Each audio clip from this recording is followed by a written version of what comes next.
আজকে আবার মোটরসাইকেল নিয়ে বেরিয়ে পড়লাম কাকসার কিছু সন্ধানে। পশ্চিম বর্ধমান জেলার কাকসা ব্লকে 19 নম্বর জাতীয় সড়ক মুচিপাড়া হয়ে শিবপুর যে রাস্তা, সেই রাস্তা ধরে যাব শ্যামারূপার মন্দিরে। ওখানকার কিছু ইতিহাস আছে যা আপনাদের সামনে তুলে ধরার চেষ্টা করব। তবে ওটা অনেক মানুষের কিন্তু খুবই পরিচিত জায়গা এবং অনেক মানুষ হয়তো জানেন না।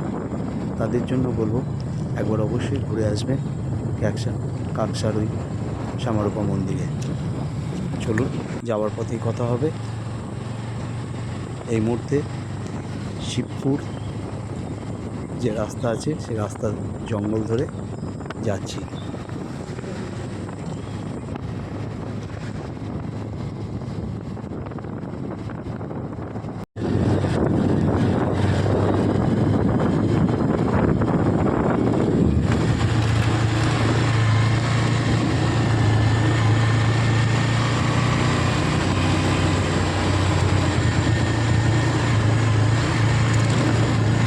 এই রাস্তাটা হচ্ছে পশ্চিম বর্ধমান জেলার প্রথম দেবী দুর্গাপুজো এই কাকসার এই গড় জঙ্গলে, শ্যামারূপার গড় জঙ্গল। এই পুজোটা আনুমানিক 3000 বছর পুরনো এমনটাই জানাচ্ছেন এলাকার মানুষ। তবে কিন্তু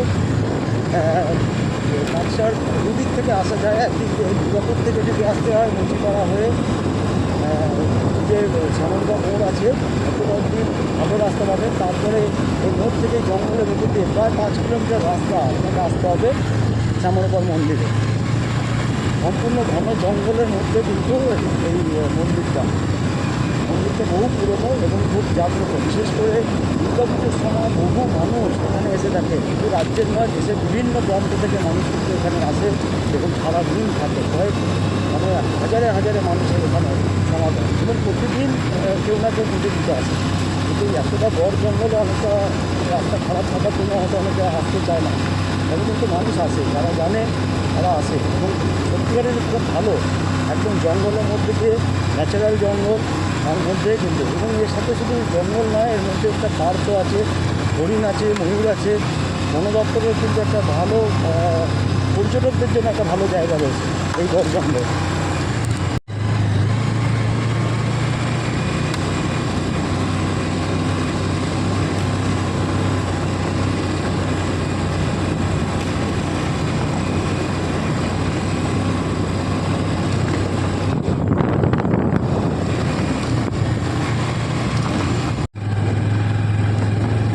একবার যারা আসবে তাদের জন্য কিন্তু খুব ভাল লাগবে, কারণ হচ্ছে একদম সম্পূর্ণ যে কাকসার গড় জঙ্গল, একদম চারিদিকে জঙ্গল, তার মাঝখানে এই রাস্তা এবং এই রাস্তা ধরে আপনার যেতে খুবই ভাল লাগবে। চারিদিকে নিস্তব্ধ, কোনো বসতি নেই, কিচ্ছু নেই, তার মধ্যে দিয়ে এই লাল রাস্তা, আর এই লাল রাস্তা ধরে আপনাকে যেতে হবে শ্যামারূপার মন্দির, যেটা শুধু কাকসার ঐতিহ্য না, সারা পশ্চিমবঙ্গের মানুষের কাছে কিন্তু একটা জনপ্রিয় বলা চলে, একদম নিষ্ঠার একটা প্রতিষ্ঠার মন্দির রয়েছেন শ্যামারূপা মন্দির। এই মন্দির যে এখানকার যারা পূজাহিত রয়েছেন তারা বলছেন আনুমানিক প্রায় 3000 বছর হবে। পশ্চিমবঙ্গের নাকি প্রথম দুর্গাপুজো এইখানে শুরু হয়। এই মন্দিরটার পেছনে অনেক ইতিহাস রয়েছে, কী করে এই মন্দিরটা এখানে প্রতিষ্ঠা হলো। কবি জয়দেব থেকে শুরু করে ইছাই ঘোষ যারা রয়েছেন তারাই সেই সময়কার পুজো প্রতিদিনই কোনো না কোনো পুণ্যার্থী আসে শ্যামারূপা মন্দিরে। তবে যেমনটা বলছিলাম যে প্রায় 3000 বছর পুরনো এই দুর্গাপুজো, প্রতিদিনই কোনো না কোনো পুণ্যার্থী নাকি আসে। কিন্তু সবথেকে বড় বিষয় হচ্ছে দুর্গাপুজোর সময় এখানে শুধু কাকসা ব্লক বা জেলার নয়, দেশের বিভিন্ন প্রান্ত থেকে বহু মানুষ, কয়েক হাজার মানুষ কিন্তু এখানে পুজো দিতে আসে এবং পুরো দুর্গাপুজোটা এখানে থাকে। এখানে থেকে পুজো দেয়, তারপরে নবমীর দিন সম্ভবত সবাই আস্তে আস্তে এই এলাকা ছেড়ে চলে যায়। কিন্তু এই জঙ্গল যারা আসবেন অবশ্যই একটা আলাদা আনন্দ পাবেন, কারণ এই জঙ্গলটা একদম ন্যাচারাল জঙ্গল। এই জঙ্গলে আপনি ময়ূর পাবেন, প্রচুর পরিমাণে হরিণ আছে, তার সাথে পাখি তো রয়েছেই। একদম নিস্তব্ধ, কোনো বসতি পাবেন না, একদম সম্পূর্ণ যেদিকে তাকাবেন সেদিকেই শুধু গাছ আর গাছ। এই শ্যামারূপা মন্দির, এটা আপনি পানাগড় থেকে যদি আসেন, পানাগড় থেকে বাস আপনাকে আসতে হবে 11 মাইলে। 11 মাইল থেকে ওখান থেকে প্রাইভেট গাড়ি অনেক কিছু পেয়ে যাবেন। আবার যদি দুর্গাপুর হয়ে আসেন তাহলে মুচিপাড়া থেকে জয়দেব যাওয়ার যে রাস্তা, সেই জয়দেব রাস্তা থেকে শ্যামারূপা মন্দির মোড় থেকে প্রায় 5 কিলোমিটার জঙ্গলের মধ্যে দিয়ে, সেখান থেকে আপনি কোনো কিছু পাবেন না। এটা আপনাকে জানিয়ে রাখা ভালো যে ওইখানে আপনি ওই মোড়ে বাস বা অটো কোনো কিছুতে নামলেও সেখান থেকে কিন্তু আপনি কোনো যানবাহন কোনো কিছুই পাবেন না। অতএব আপনাকে আসতে হলে ওই দুর্গাপুর থেকেই কোনো প্রাইভেট গাড়ি আপনাকে ঠিক করে নিতে হবে এই মন্দিরে আসার জন্য। চারিদিকটাই একদম জঙ্গলই জঙ্গল, লাল রাস্তা।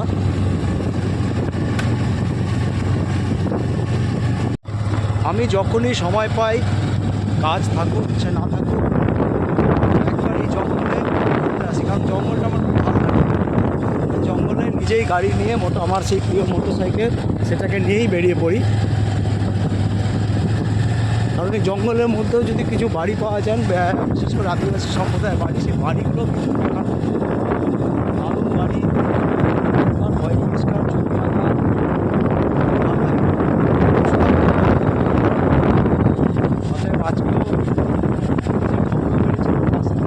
আরেকবার বেরিয়ে পড়লাম শ্যামারূপা মায়ের কাছে, যাই ঘুরে আসি।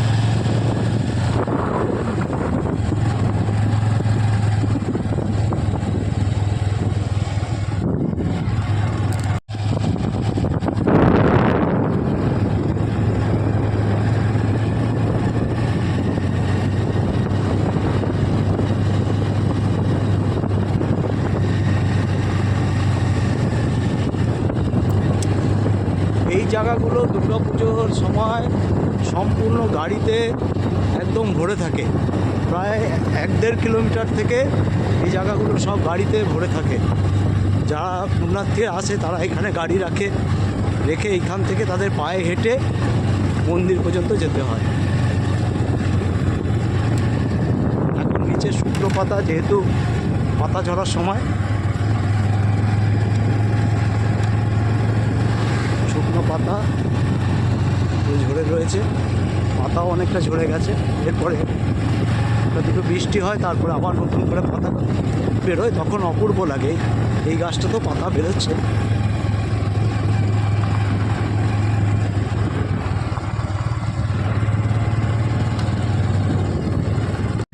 এই সেই মন্দির, আমরা চলে এসেছি মন্দির।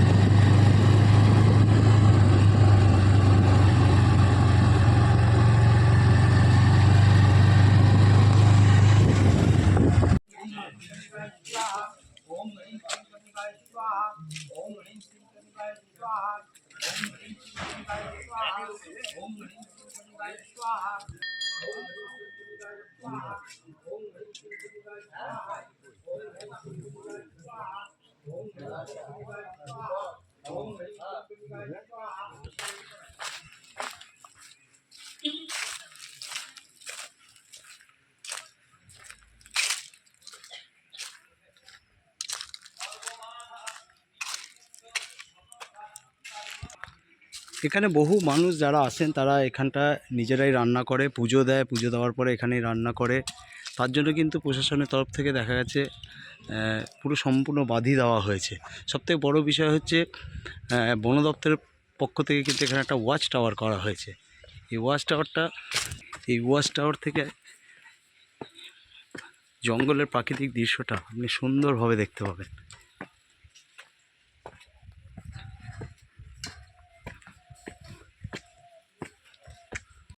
সুন্দরভাবে একটা ওয়াচ টাওয়ার করে দিয়েছে বন দপ্তরের পক্ষ থেকে। এই ওয়াচ টাওয়ার থেকে আপনি পুরো ভিউটা পাবেন, কতটা জঙ্গল আছে।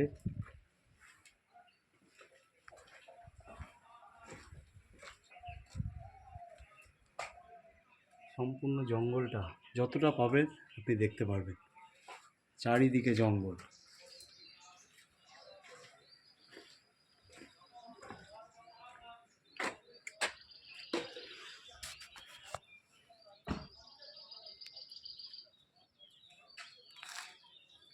এই জায়গাটা হচ্ছে শ্যামরূপা মন্দিরের জায়গা। এখানে বসার জায়গা করছে, প্রত্যেক কটা গাছের সম্পূর্ণ জায়গাটা বাঁধিয়ে দেওয়া হয়েছে।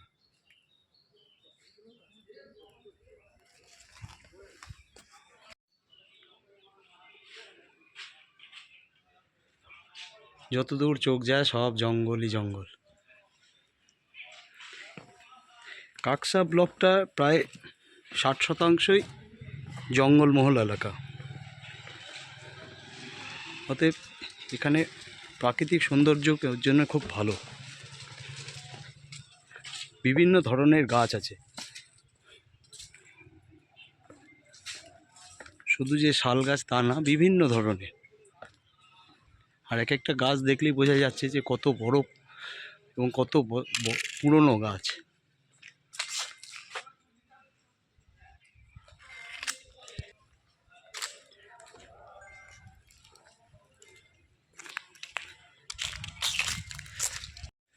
কথিত আছে এই সেন বংশের আমলে এই দুর্গাপুজো শুরু হয় কাকসার এই গজ জঙ্গলে, এবং সেই সময় নাকি এখানে নরবলি হতো।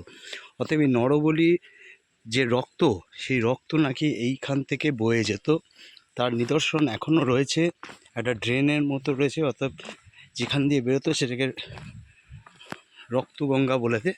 এবং এই যে নিচে নামছি আমরা, এরপর থেকেই নাকি অজয় নদী ছিল, এবং সেই যে রক্তগঙ্গাটা বয়ে আসতো এইখান থেকে বয়ে একদম সম্পূর্ণ অজয় নদে পৌঁছেছে। যদিও নদী এখন প্রায় 7-8 কিলোমিটার দূরে পেছন দিকে চলে গেছে, নদীর চিত্র বদল করে ফেলেছে। কিন্তু এই জায়গাটায়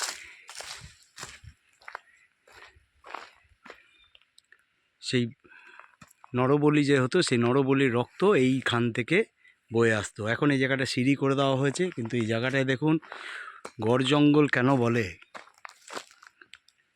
কত রকমের গাছ।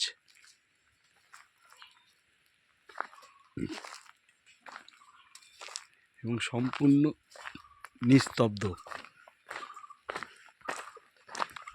শুধু পাখির আওয়াজ ছাড়া আপনি কিছুই পাবেন না।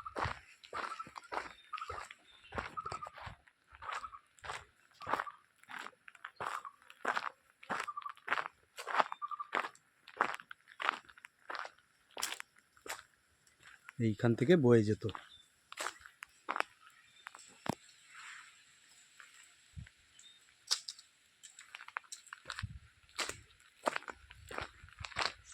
অতএব এই জায়গাটা আপনি অবশ্যই নামবেন, মনে হবে যেন সমতল থেকে কোথাও যেন হঠাৎ করে কোনো পাহাড়ে চূড়ায় ছিলেন, সেখান থেকে নেমে গেছেন। কিন্তু না, এইখানটায় হচ্ছে এই তার ইতিহাস।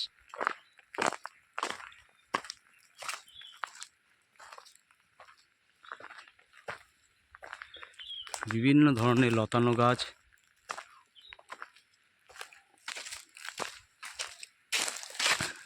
অতএব কাকসার গড় জঙ্গল,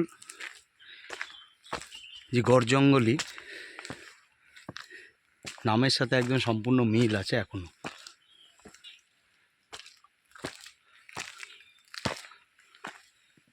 গড় জঙ্গলে শ্যামারূপা মন্দির এলে এই জায়গাটায় কিন্তু অবশ্যই আসবেন, কারণ এই জায়গাটা একটা ইতিহাস কিন্তু রয়েছে এবং খুব দেখার মতো জায়গা। অতএব এই জায়গাটা না আসলে কিন্তু একটা বড় আপনারা মিস করবেন।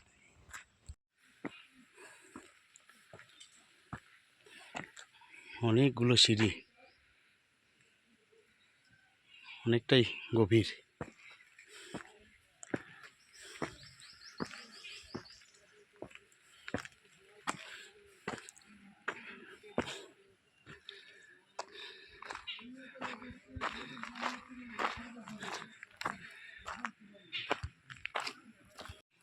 এই গড় জঙ্গল থেকে আবার আমি বেরিয়ে পড়ব দেউলে। এটাও জঙ্গলের মধ্যে দিয়ে যাব। দেউল, যেটা ইছাই ঘোষের একটি শিব মন্দির, ওটাও বহু প্রাচীন এবং ওটারও সাথে ইতিহাস জড়িত রয়েছে। এখান থেকে প্রায় 4 কিলোমিটার জঙ্গলের ভেতর দিয়ে যেতে হবে। ওটাও একটা অপূর্ব জায়গা, ওখানে একটা পার্ক করা হয়েছে। এখন আমরা ওই পথে যাচ্ছি।